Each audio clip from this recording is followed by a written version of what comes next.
Kutokana na kuongezeka kwa visa vya mauaji vinavyoripotiwa katika maeneo mbalimbali nchini, wasiwasi umeendelea kutanda miongoni mwa wananchi, huku wengi wakitaka hatua kali zichukuliwe dhidi ya wahusika wa vitendo hivyo. Matukio haya yamekuwa yakihusisha hasa wanawake na vijana, jambo linalozua hofu kuhusu usalama wa jamii na kuibua maswali kuhusu ufanisi wa vyombo vya usalama katika kuzuia uhalifu. Familia ya msichana Brenda aliyedhulumiwa na kisha kuuawa kikatili imefika leo katika makafani ya hospitali ya rufaa ya Mombasa kwa lengo la kufanyiwa uchunguzi kwa mwili wa marehemu. Hata hivyo, juhudi zao hazikufanikiwa baada ya kuzuiwa na kuambiwa kuwa zoezi hilo litafanyika siku ya Jumatano ijayo, hali iliyozua hofu na wasiwasi mkubwa kwa familia hiyo, huku wakihofia huenda kuna njama fiche inayoendelea miongoni mwa washtakiwa au wahusika wa tukio hilo.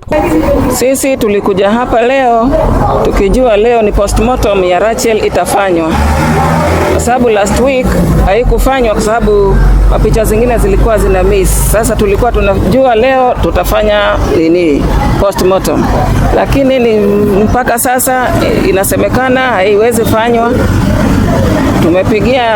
Tumepiga simu tukaonekana haiwezi fanyika leo mpaka Wednesday. Kwa hiyo na uchungu sana kwa sababu kwa sasa tunakurusisha Waislamu wote tunazika kwa haraka, lakini kwa sababu postmortem haijafanywa, sasa hivi nyumbani kumejaa watu. Kila siku wako nyumbani wanakaa. Kwa sababu juzi tulikuwa hapa kwa Ijumaa kama leo Jumatano, leo kesho Jumatano. Kwa hiyo tunazidi kuumia na marehemu pale ndio wateseka. Na sasa ni mtu wa Kiislamu. Kwa hiyo sisi tunahuzuni sana mpaka kesho.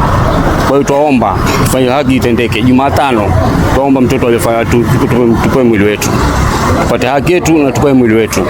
Huku mashirika ya kutetea haki za binadamu yakiwemo Haki Africa na Vocal Africa yakitoa onyo kwamba endapo zoezi la uchunguzi wa mwili halitafanyika kwa wakati, huenda wakaandaa maandamano kushinikiza haki itendeke, huku wakiwataka maafisa wa DCI kuharakisha uchunguzi wa kesi hiyo ili familia ya marehemu iweze kupata majibu na hatimaye kupumzika. Watuelezei because last week walisema kuwa hawana enough evidence ambao ni picha za crime scene.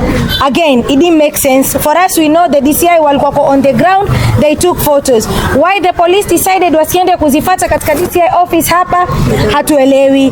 The other thing ni kwamba pathologist alisema hii ni kitu ambayo kinaleta utatanishi. If we needed mambo ya clarification ili kuwe na enough team on the ground, why don't we bring that team on board? Ingelikuwa ni politician, si angekuwa amefanyia ama ni mtu high profile. So walala hoi pia wako na haki. Nafaa pia wao haki zao ziheshimike because wao pia ni wanadamu. It's been 5 days na hatujaweza kujua hususan sababu ya kifo cha Brenda ni gani.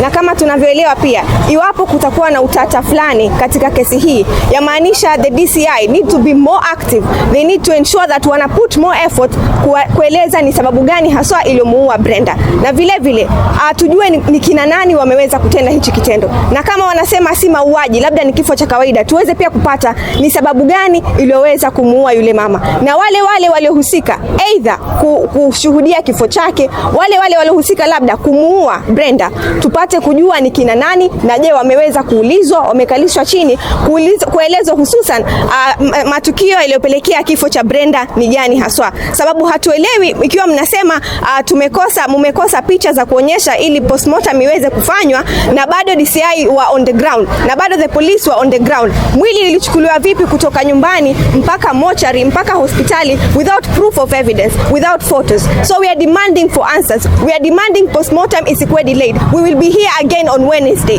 And we are ensuring that if no action will be taken on Wednesday, tutaingia wenye ground and will question whoever is responsible for this. Nikiripotia Swahili Pot FM kutoka kaunti ya Mombasa katika makafani ya hospitali ya rufaa ya Mombasa, mimi ni Ilham Irei. Swahili inatuleta pamoja ndani ya Swahili Pot FM 91.7.